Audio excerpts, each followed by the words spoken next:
Hello. How are y'all today? Hope I find you well.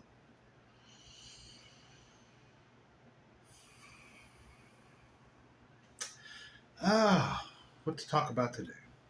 I think it's going to be aspects. What are aspects? Aspects are pieces of you. Uh, they are pieces of you that you've created. You could say you have aspects of fear, aspects of anxiety, aspects of love that you've created over your lifetimes on this planet. You could say you're you've been feeding into them or breathing into them. Life.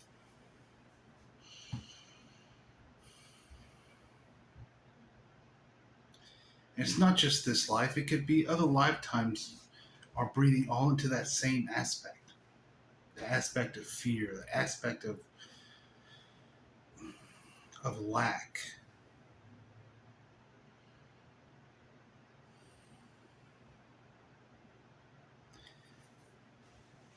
And these aspects take on a life of their own because you've breathed life into them. You brought them to life. You're a creator being. That's what you do. You bring life. Now these aren't soul beings, they're just pieces of you. You can say they're fractals of you.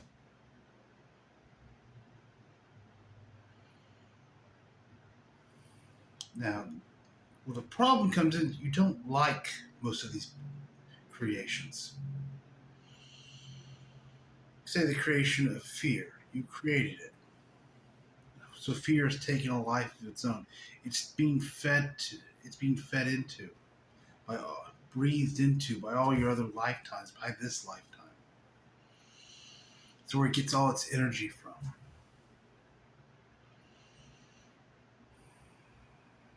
Every time you have, I guess, a trigger or something comes up that brings up fear, it's like you call it home. You call it back to yourself, and it comes around.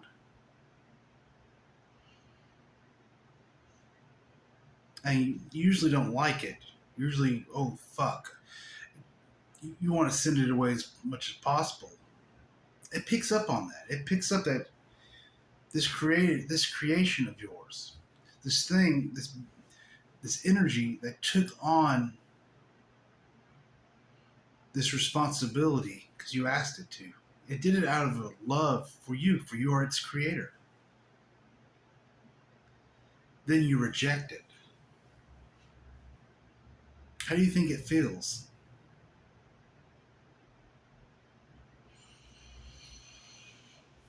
To be rejected by your own creator? How does a child feel when they're rejected by their parents? How does a pet feel when it's abused by its owner?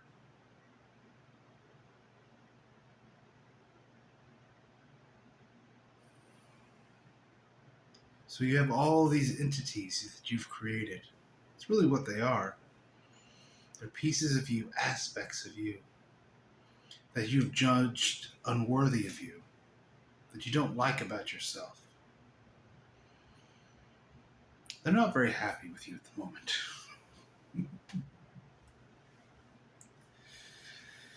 But they did it out of love for you, and at their core, that is what they have. They've taken on this attribute, and they're playing out this story in service to you because it is your energy. They're not evil, they're not bad, they're just what you created.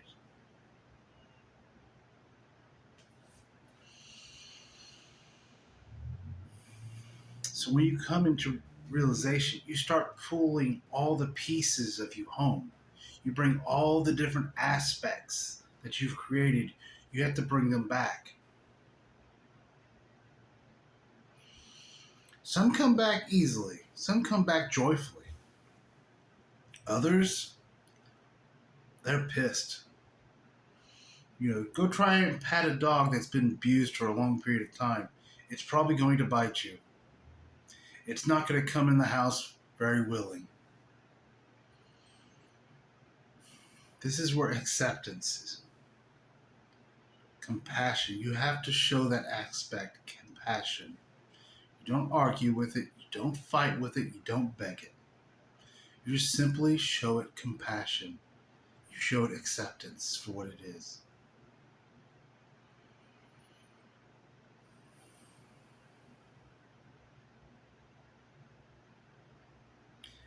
It may not come home right away. It may come around you a little pissed off, seeing what you're trying to do. It hears you calling it home. It's like, what the fuck? You're the one that threw me out. You're the one that hid me. You're the one that told me I was no good. That's the energy it's playing out. Because you asked it to.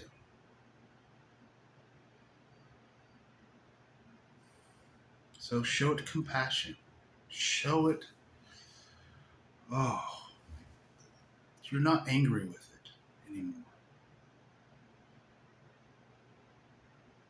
It's going to come and test you at times. It's going to want to make sure, because it doesn't want to come home until it knows it's safe to come home. Till it knows home is safe, that you are a safe place to be. As a child doesn't want to go back into abusing home,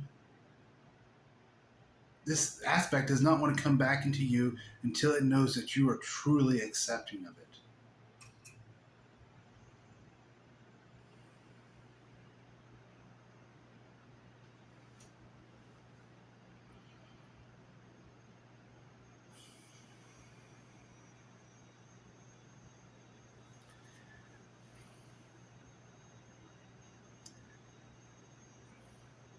You're going to come across many of these aspects, different varieties that you've created.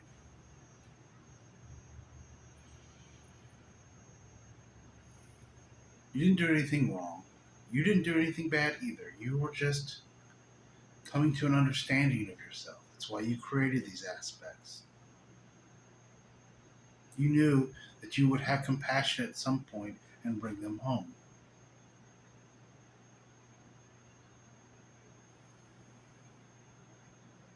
Because these aspects will eventually come home. Because they want something that they don't have.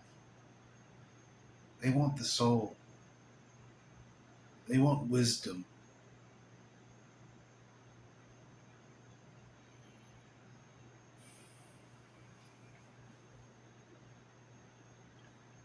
I said before, we left home. We left oneness to find it within ourselves.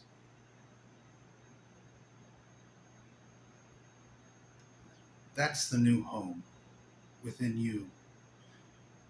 To be complete within yourself, to not need a group or someone else to complete you.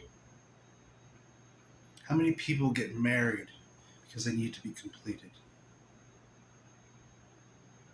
A master is complete on their own. They don't need anybody else.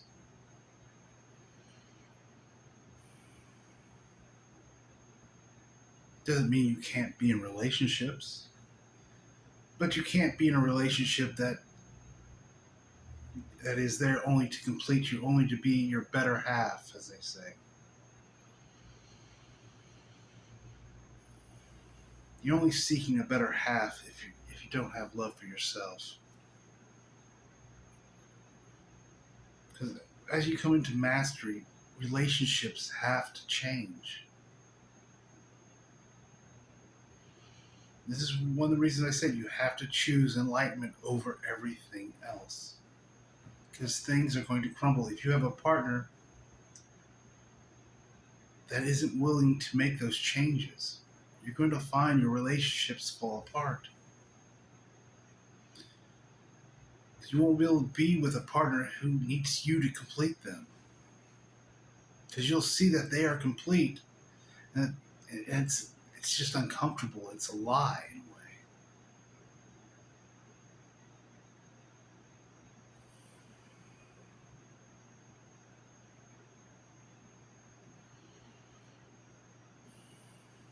You'll find as you come into mastery that you prefer solitude. You prefer just being with yourself. Yes, it's fine every once in a while going out and meeting people and doing things. It's fine. But you're usually at your best. You're at your truest self when you're alone.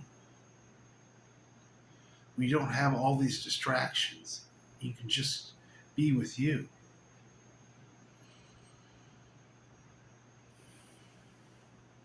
I was, they say I wouldn't wish for anybody to ever find their soulmate. Because you find your soulmate, you're just finding your crutch. You're you're finding that thing you need to complete yourself instead of standing on your own, being who you are as an individual. As an individual, I am, as I am God also.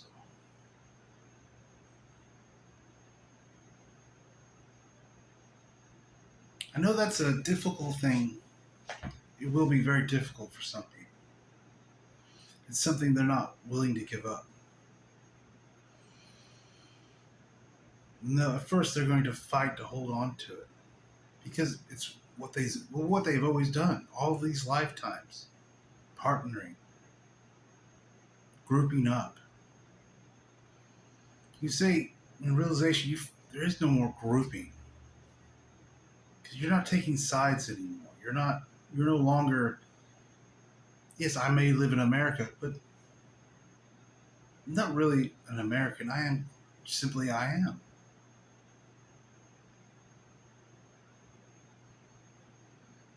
You're not taking sides anymore.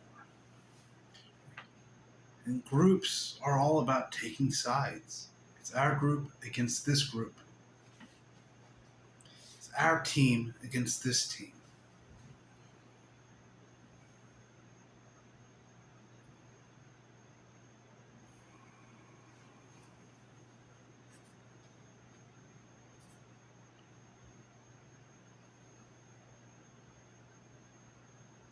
There's more beauty and freedom than you understand.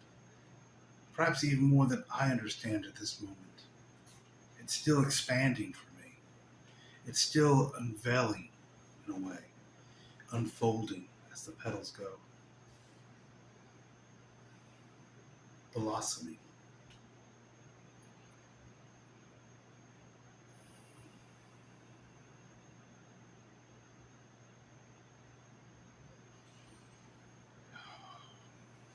So when your aspects begin to come home, try not don't negotiate with them. Same thing with the mind. You don't negotiate with the mind, you do not negotiate with your aspects. They'll just pull you into drama. And you'll just be breathing more life, more energy into it. Instead, take a deep breath and allow. Accept. Let that compassion be there. Compassion is just allowing something to be what it is.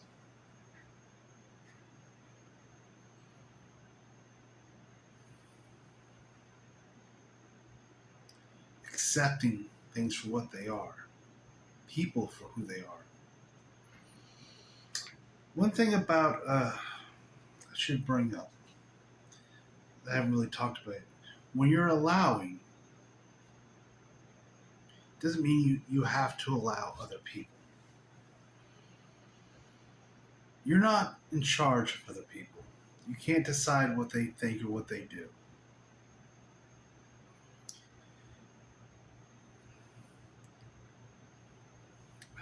How to say this?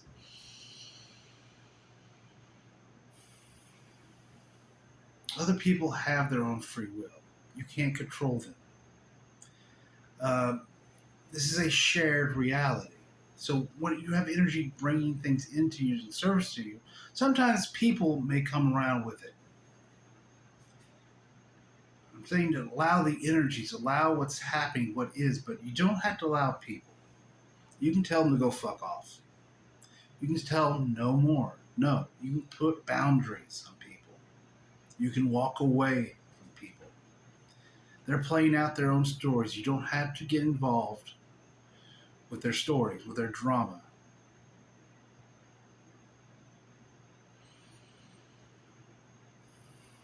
I was saying, don't argue with children. Someone's asleep, someone's sleepwalking and playing out their stories. They're children. They don't understand what's happening. There's no point in arguing with them. Walk away.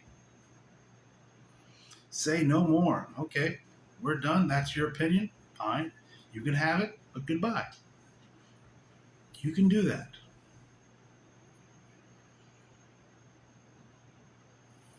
You're not responsible for the way anybody else feels.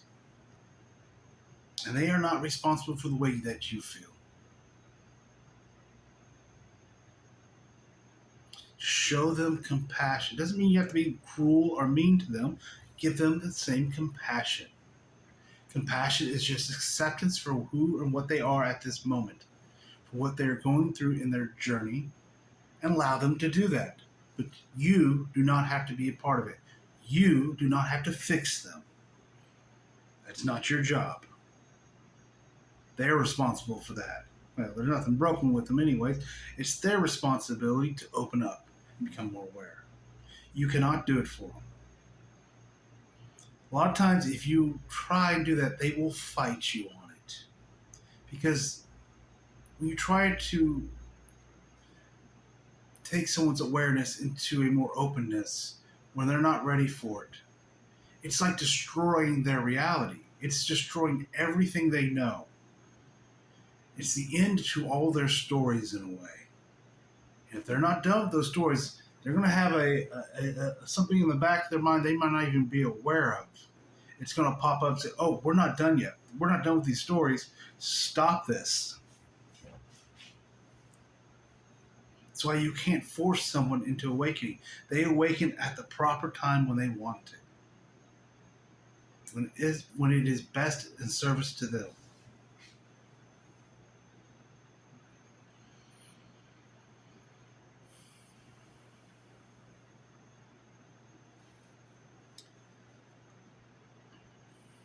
So just remember, allowing doesn't mean you have to allow other people. You can say no. You can walk away. Give them compassion and let them be. Let them play out their stories. It's in service to them.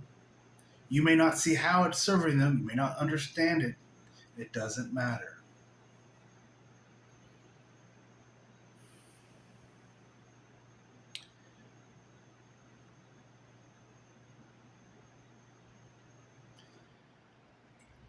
Because really where you're at this moment, even it's hard to see the overview picture because it's so multidimensional.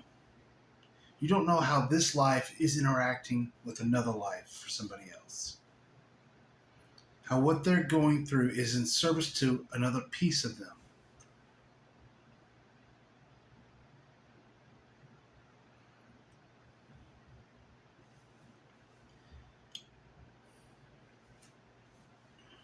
It's kind of the beauty of creation.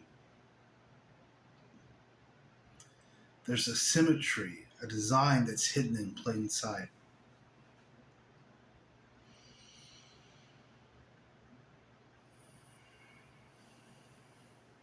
That's magical.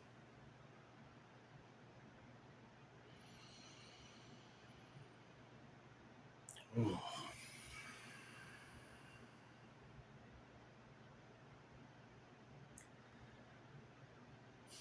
it's always a pleasure being with you.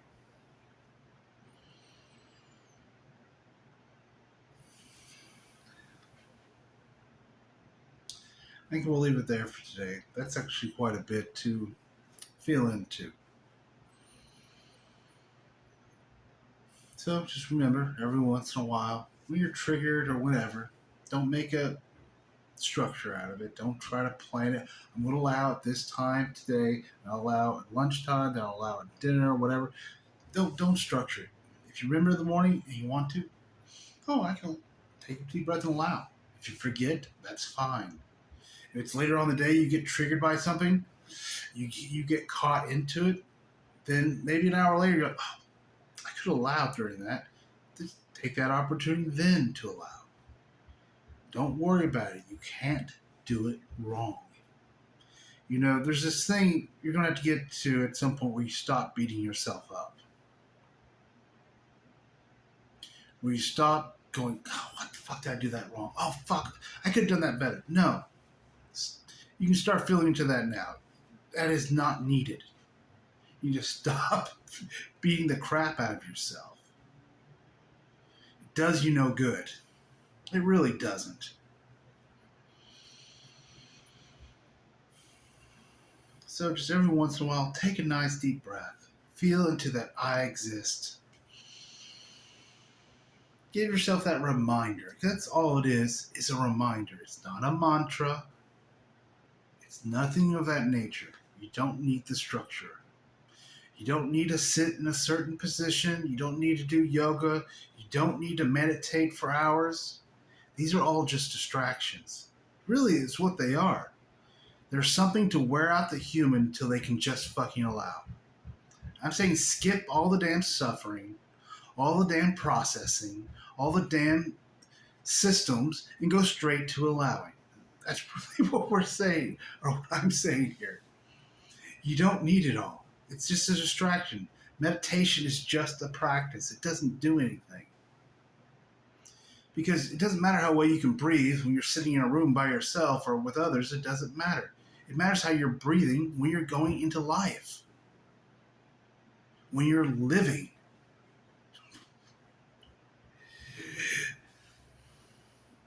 You can sit in a position for 3 days straight. Yeah, it's gonna take a toll of you. At some point, you're gonna start fucking allowing. You learn acceptance. Okay, just be okay with what is. That's all it's doing. Why go through all the pain and the suffering of it if you don't have to? Now you can see I'm getting a bit excited. Because this is one of the things that truly excites me. Enlightenment doesn't have to have all the goddamn suffering. I was going to end the video, but now I'm kind of want to get into this. All the goddamn suffering. The Buddha was a horrible role model. Look at all the goddamn suffering he went to for his enlightenment. It's horrendous. It's not to say he was bad or wrong or anything. Buddha is a beautiful being. If you were to feel into him, his compassion is, off the charts. He's damn beautiful, but he didn't need to go through all the goddamn suffering that he went through. He just didn't know any better at the time. He just suffered until he fucking gave up. And he started fucking allowing. That's how a lot of the old masters did it. How Jesus did it. Horrible to died on a fucking cross. What great example is that? That's not a very good example of a master. I'm just saying, you don't have to fucking do all the suffering. You don't have to go through all that crap to get to allowing. You can just do it. Because that's really all the systems, all the things that, all the different Eastern religions, whatever, that's all they get to. At some point, you're so fucking wore out, you start allowing. And that's when it happens. You wear the body out, you wear the mind out, you just get so damn frustrated, you give up. And you stop trying. Because the human has no responsibility in its enlightenment other than to allow and to be aware. Other than that, has nothing to do. Everything else is just a distraction. Even the reminders I tell you, just remind yourself. That's a distraction. It's to give your human something to do. That's it. Because the human it's going to try to create things to do. It's so used to having to do everything. That's one of the hardest parts is getting that human to stop doing. Oh, We just went to a completely different energy. Wasn't that fun? First one was kind of a little more. Oh, let's talk about serious things. Oh, now let's go into fun. Oh yeah, yeah. You can see where my passion lies. I love talking about no more suffering, or at least doing your enlightenment with the least amount of suffering as possible. Oh, if you want to go suffer, go do whatever the hell you want to do. It'll end up in the same way. It'll end up at allowing. It'll end up at just being aware. If you want to torture your body and your mind and everything else about you on the way to it, that's fine. That's up to you.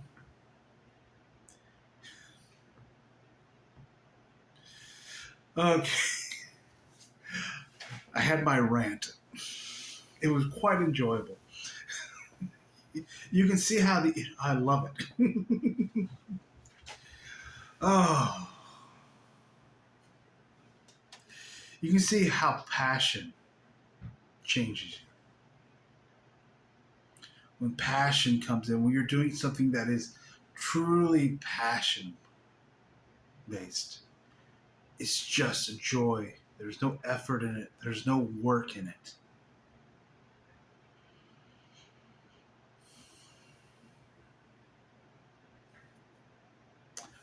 You'll have a beautiful night.